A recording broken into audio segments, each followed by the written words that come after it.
यहाँ पे जो कब्रें आपको नज़र आ रहे हैं 1966 से 1978 तक खुंजराबटाप से लेकर थाकोट पुल तक 613 किलोमीटर रोड को बनाते हुए जो लोग मरे हैं उनको यहाँ दफन किया गया है। गिलगित बल्तिस्तान के दिल में और कराकोरम हाईवे के साथ एक ऐसी जगह मौजूद है जो दो मुल्कों की कुर्बानी और दोस्ती का राज समेटे हुए है। हम में से ज्यादातर लोगों को ये नहीं पता कि चाइना यादगार की हिस्ट्री क्या है।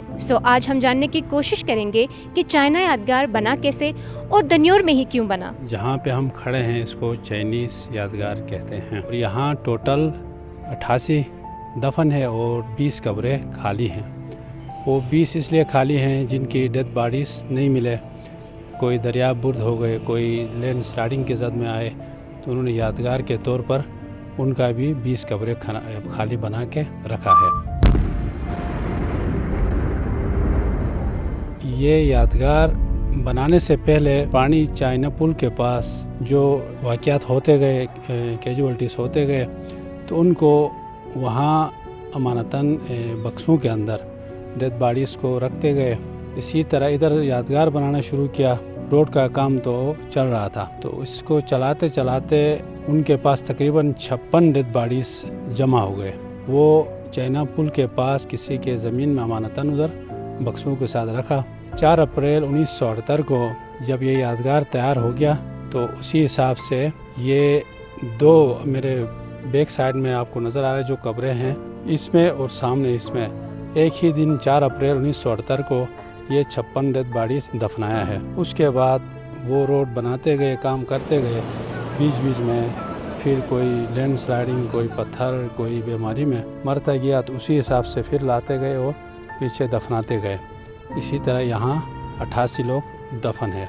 और दूसरी बात, इधर दन्योर में ही क्यों बनाया, इसका भी एक मेरे हिसाब से जो रीज़न है वो क्योंकि उन्होंने रखा अमानतन इधर दन्योर में ही था, तो उसी हिसाब से मुनासिब ये समझा कि इसी के आसपास ही हम कोई ऐसी जगह ढूंढें।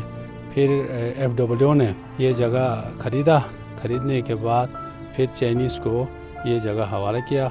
उसके बाद मेरे वालिद साहब मिस्टर अली मदद और अली अहमद जान दोनों ने मिल के ये दरख्त जो आपको नज़र आ रहे हैं इतने बड़े बड़े, उन्होंने ये दरख्त लगाए थे 79 में।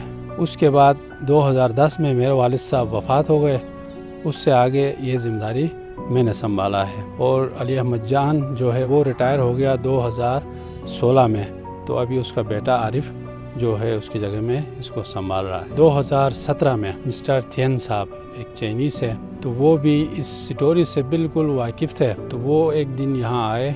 आने के बाद सबसे पहले उसने मेरे वालिद साहब का पूछा, तो उन्हें बताया गया कि वो वफ़ात हो गया, तो उसकी जगह में अभी कोई है। तो फिर उसने मेरे जो दूसरे साथी थे उन्होंने बताया कि उनके जगह में अभी उसके बेटा जो है ना मंजूर है। तो फिर उसने स्पेशली मुझे बुलाया, इधर आके उसके साथ मैंने मुलाकात की।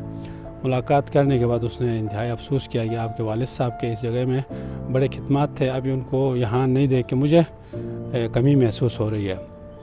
फिर उसके बाद उसने ये कहा कि मेरा एक प्लान है कि मैं खुद जो इस रोड को बनाते वक्त यहाँ मौजूद था, तो इसकी हिस्ट्री और इधर जो मदफून है इनकी हिस्ट्री, और आपके वालिद साहब ने इधर जो 33 साल, उस टाइम मेरे वालिद साहब जब वफ़ात हो गए 33 साल उन्हें यहाँ खिदमत अंजाम दिए, तो वो सारा मुझे मालूम है।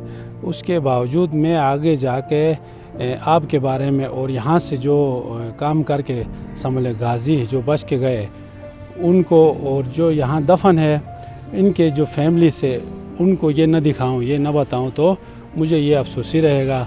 और मेरी भी इस टाइम एज जो है तकरीबन 65 के करीब है। ये अल्फाज उस चाइनीज़ मिस्टर थियन साहब के हैं। 2017 1 अगस्त को यहाँ से हमें चाइना लेके गया, मुझे और अली अहमद जान को। फिर वहाँ जो इनके फैमिली से किसी का बाप इधर दफन है तो उसका बेटा अंदर था, उससे हम मिले।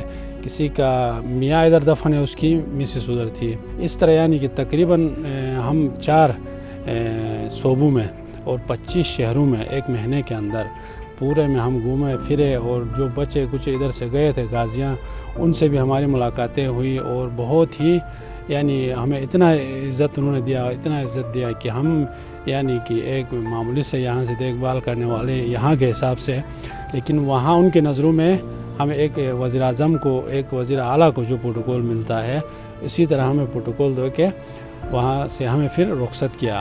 پھر اس کے بعد ہم یہاں آئے تو اسی کے 2 مہینے بعد مسٹر تھین صاحب نے وہاں سے جو 20 کے قریب فیملیز ملے تھے ان کو لے کے باقاعدہ وفد کے طور پہ یہاں لے کے آیا. آنے کے بعد پھر وہ اپنے حساب سے کسی نے چائنا فلیگ چڑھایا, کسی نے نیچے آگ لگا کے, کسی نے کیا کر کے اپنے حساب سے انہوں نے رسومات کر کے یہاں کوئی روکے اس طرح چلے گئے. پھر اس کے بعد پچھلے 2023 میں پھر اس نے ایک کوشش کر کے کوئی 18 سے 20 فیملیز پھر ڈھونڈ نکالا, پھر لے کے آیا اس نے. پھر اس کے بعد لے کے آنے کے بعد یہاں آ کے پھر وہی روٹین, کسی نے اپنے حساب سے اگربتی جلایا, کسی نے وہ جھنڈا, کسی نے کیا کیا. اور یہ لاسٹ میں جو ہے اس کے 2 سسٹر آئے تھے, ان کا کہنا یہ تھا کہ یہ جب یہاں کام کے لیے آیا, کام کے بعد جب وفات ہوا اس ٹائم اس کی عمر جو تھی 22 سال, بالکل ینگ. تو اتنے روئے. اس ٹائم بھی میڈیا والے آئے تھے, شاید آپ لوگوں کی بھی نظر پڑی ہوگی. تو ان کا کہنا تھا کہ اسی ٹائم جب یہ خبر ملی تو اسی خبر کو سن کے اس کی والدہ اسی ٹائم ہارٹ اٹیک ہو گئی. اس کے بعد اس کا والد صاحب جو تھا وہ بھی یعنی کہ بس اس کے بالکل کمزور, اسی کے 2-4 مہینے میں وہ بھی وفات ہو گیا.